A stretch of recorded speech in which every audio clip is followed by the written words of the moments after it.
एक गांव में एक सुखी परिवार रहता था। उस परिवार में 3 भाई और एक बहन थी। उनके माँ बाप उन चारों से बेहद प्यार करते थे, मगर बीच वाले बेटे से थोड़ा परेशान थे।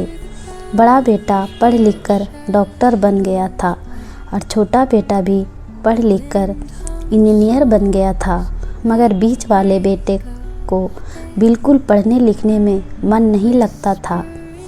कुछ समय बाद उनके दोनों बेटे डॉक्टर और इंजीनियर ने शादी कर ली और महीनों के बाद ही इनकी बेटी का भी एक अच्छे घराने में विवाह हो गया। मगर बीच वाला बेटा अभी भी कुंवारा ही था।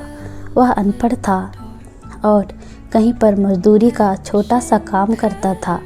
उसको शादी के लिए कोई भी लड़की नहीं मिल रही थी। उसके माँ बाप उससे बहुत परेशान हो चुके थे।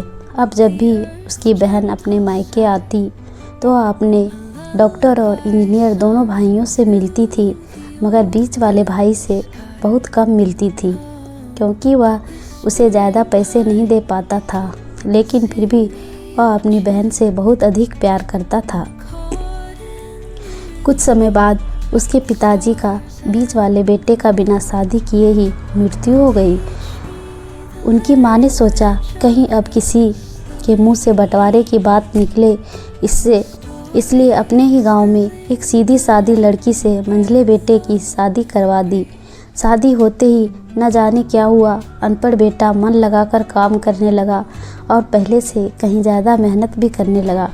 अब कोई भी पुराना दोस्त उसको मटर गश्ती के लिए बुलाने आता तो वह मना कर देता।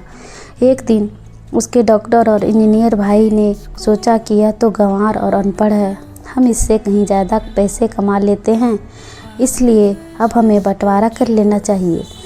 माँ के लाख मना करने के बाद भी दोनों बेटों ने बंटवारे की तारीख तय कर दी और उन्होंने अपनी बहन को भी बुला लिया।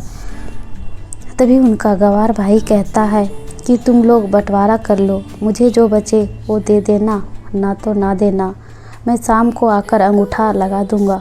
तभी उनकी बहन कहती है, अरे बेवकूफ़, तू तो हमेशा बेवकूफ़ ही रहेगा। ज़मीन का हिस्सा तो आमने सामने बैठकर होता है। और उसकी माँ भी उसे काम पर जाने से रोकती है। उसी वक्त वकील भी वहाँ आ जाता है और कहता है कि आपका सारा हिस्सा मिलाकर 10 बीघा ज़मीन और एक मकान है। अब यह बताओ किसको कितना हिस्सा देना है, मैं उसी हिसाब से कागज़ बनवा दूंगा।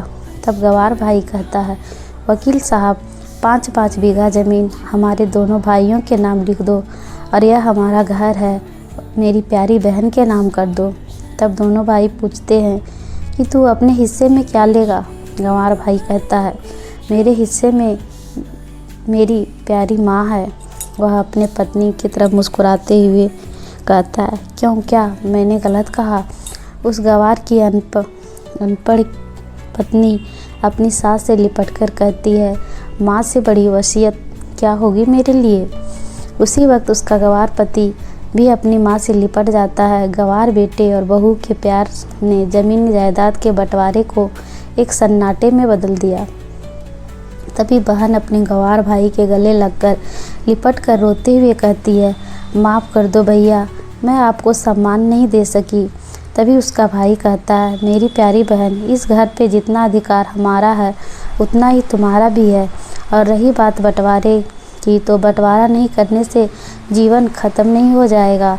क्यों करते हैं हम बंटवारा? क्या हम एक साथ मिलकर नहीं रह सकते, जैसे हम बचपन में मिलकर खेलते रहते थे?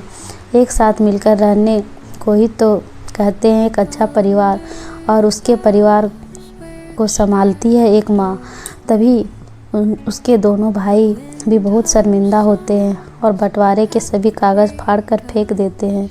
और उस दिन के बाद उनका पूरा परिवार खुशी खुशी एक साथ रहने लगता है। तो फ्रेंड्स, अगर कहानी पसंद आई हो तो एक लाइक अवश्य कर दीजिएगा। मिलते हैं फिर एक नई कहानी के साथ, तब तक के लिए बाय बाय।